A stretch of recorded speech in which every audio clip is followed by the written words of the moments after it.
sunnah. Ini poinnya, wa ana ahsyal kufra. Bahkan saya takut kekufuran ala man yaqulu fihima radhiyallahu anhuma. Saya takut kafirnya orang-orang yang berstatement buruk tentang orang tua Nabi SAW. Dalilnya perasaan masa. Wanita yang melahirkan manusia terbaik, yaitu Nabi SAW, masa ahli neraka, kan gitu. Masa manusia terbaik lahir dari rahim ahli neraka. Pakai perasaan kan ya? Kalau begitu, mestinya tidak ada Nabi yang orang tua atau anaknya durhaka. Mestinya ya. Tapi realita yang ada nggak Nabi tapi orang tuanya durhaka atau anaknya atau istrinya durhaka? Ada? Banyak. Nabi Nuh dan Nabi Lut, dua istrinya, maksudnya istri masing-masing dari istri Nabi Nuh dan Nabi Lut, dua-duanya ahli neraka. Kata siapa? Kata Al-Quran. Surat At-Tahrim menyatakan, daraballahu mathalan lilladzina kafaru imra'atan Nuh wa imra'atan Lut kanata tahta abdaini min ibadina sholihin fa khanatahuma falam yughni anhuma minallahi syai' wa qila adkhulan nara ma'ad dakhilin. Ya, Nabi Ibrahim, ayahnya siapa? Azar, tukang bikin patung. Nabi Ibrahimnya tukang membabat patung yang disembah. Ininya tukang bikin patung. Ahli neraka. Hati kita iya, gimana? Nggak tega iya, tapi agama ini tidak dibangun di atas perasaan dan akal. Kita berharap istri para nabi, orang tua, anak-anak para nabi, semuanya ahli surga. Tapi Allah kan yang lebih tahu.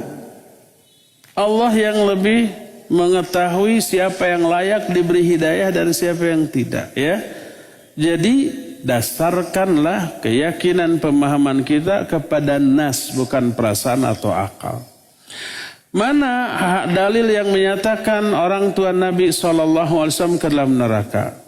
Saya bacakan dua hadis saja. Di antaranya, Nabi SAW sebelum menaklukkan kota Mekah, di perjalanan beliau singgah ke kuburan ibunya di Abwa. Terlihat oleh Umar nangis. Ditanya, ma'abkaka ya Rasulullah? Apa yang buat engkau menangis wahai Rasulullah?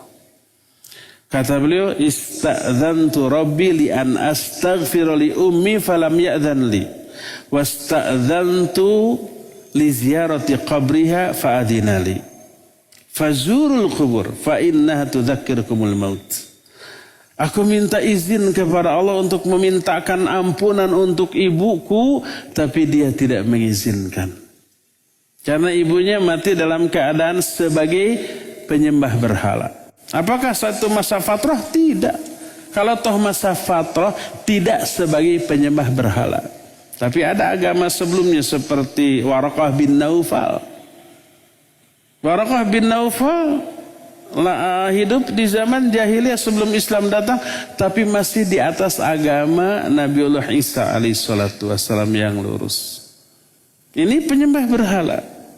Aku minta izin kepada Allah untuk memintakan ampunan untuk ibu, tapi dia tidak mengizinkan.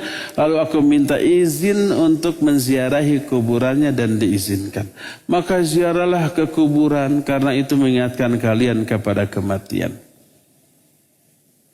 Datang seorang sahabat, ya Rasulullah, aina abi? Wahai Rasulullah, di mana bapakku sekarang?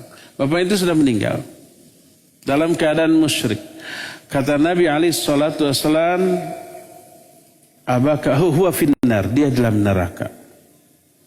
Sahabat ini sedih, kemudian melangkah pergi, tak berapa lama dipanggil. Kata Nabi SAW, inna abi wa abaka finnar, sesungguhnya ayahku dan bapakmu berada di dalam neraka. Dua hadis tadi sahih riwayat Imam Muslim, terdapat dalam kitab Sahih Muslim. Ini yang menunjukkan kedua orang tua beliau berada dalam neraka. Ini nas. Kita sedih kecewa, iya sedih kecewa. Tapi ini nas. Nggak boleh nas ditolak hanya karena apa? Perasaan. Kalau begitu tolaklah ayat yang menyatakan bahwa kedua istri Nabi Nuh, Nabi Lut itu ahli neraka. Coba tolak dengan perasaan. Gak mungkin masa seorang nabi diberi pasangan sedurhaka itu. Itu perasaan kan? Kalau Fir'aun yang durhakanya nggak ada bandingannya di zamannya, nggak ketulungan, kok istrinya solihah. Ini ayat kayaknya terbalik. Bahaya itu. Ya, kalau pakai perasaan begitu, kenapa Nabi istrinya durhaka padahal orang tersoleh di zaman itu?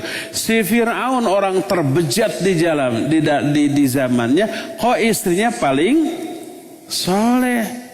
Disatukan penyebutannya dengan manusia tersoleh di zaman itu, yaitu Maryam. Ya, di surah At-Tahrim itu seperti itu. Jangan pakai perasaan. Di dalam beragama, jangan pakai akal. Di dalam beragama, pakai nas, pakai wahyu. Agama ini wahyu, bukan produk akal, bukan produk perasaan kita, tapi wahyu dari Allah Azza wa Jalla. Apa yang diterangkan oleh wahyu, oleh Al-Quran dan hadis yang sahih, ikuti itu walaupun hati berat menerimanya karena kelemahan hati kita. Sumber agama kita wahyu, bukan perasaan, bukan akal. Wallahu a'lam.